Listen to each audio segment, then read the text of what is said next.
एक औरत की असली जंग बाहरी दुनिया से नहीं बल्कि खुद से होती है। एक वो जंग जो समाज की बेड़ियों से निकलकर अपने सपनों तक पहुंचने की होती है। क्या वो औरत अपने डर और सीमाओं से लड़कर अपने सपनों को पा सकती है?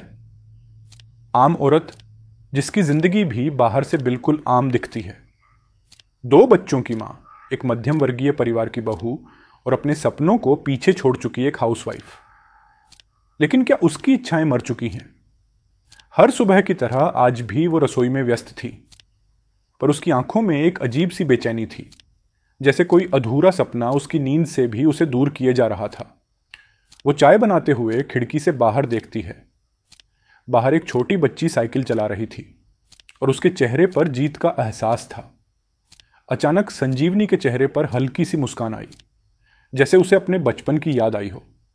बेटी, घर की जिम्मेदारियों को निभाना ही एक औरत का धर्म है। सपना देखना तो ठीक है, पर इसे पूरा करने की जिद मत करना। समाज ने भी संजीवनी को यही सिखाया। औरत की पहचान उसके परिवार से होती है। पर क्या वाकई रात हो चुकी थी? सब सो चुके थे, लेकिन संजीवनी की आंखों में नींद नहीं थी। उसका दिल बार बार यही सवाल कर रहा था, क्या मैं सिर्फ एक मां और बहू बनकर रह गई हूं?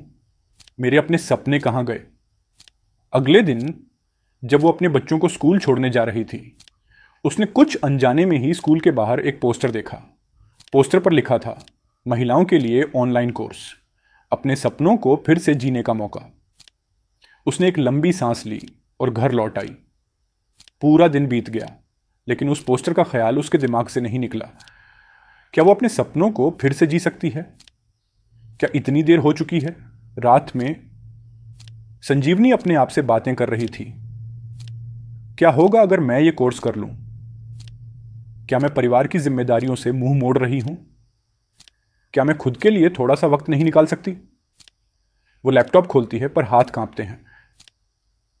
कई बार सोचा, कई बार बंद कर दिया, लेकिन फिर उसने खुद से कहा, अगर मैं आज हार गई तो शायद हमेशा के लिए हार जाऊंगी।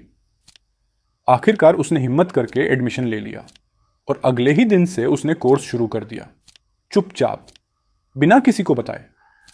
हर दिन वो अपने घर के कामों और बच्चों के बीच अपने लिए समय निकालती। कई रातें ऐसी भी थीं जब वो आधी रात तक जागकर पढ़ाई करती। धीरे धीरे उसे समझ आने लगा कि उसकी असली जंग बाहरी दुनिया से नहीं बल्कि खुद की अंदरूनी सीमाओं से है। कुछ हफ्तों बाद जब उसकी मेहनत रंग लाने लगी तो घर के लोग भी नोटिस करने लगे। पति ने पूछा, तुम इतनी रात तक क्या करती हो? पहले तो वो डर गई, लेकिन फिर उसने हिम्मत जुटाकर कहा, मैंने एक कोर्स ज्वाइन किया है, अपने लिए कुछ करने का सोचा है। उसके पति थोड़ी चुप्पी के बाद, अगर तुम्हें लगता है कि तुम ये कर सकती हो तो मैं तुम्हारे साथ हूं। दिन संजीवनी ने पहली बार महसूस किया कि उसका संघर्ष अब सिर्फ उसका नहीं रहा, उसका परिवार भी अब उसकी ताकत बन गया था।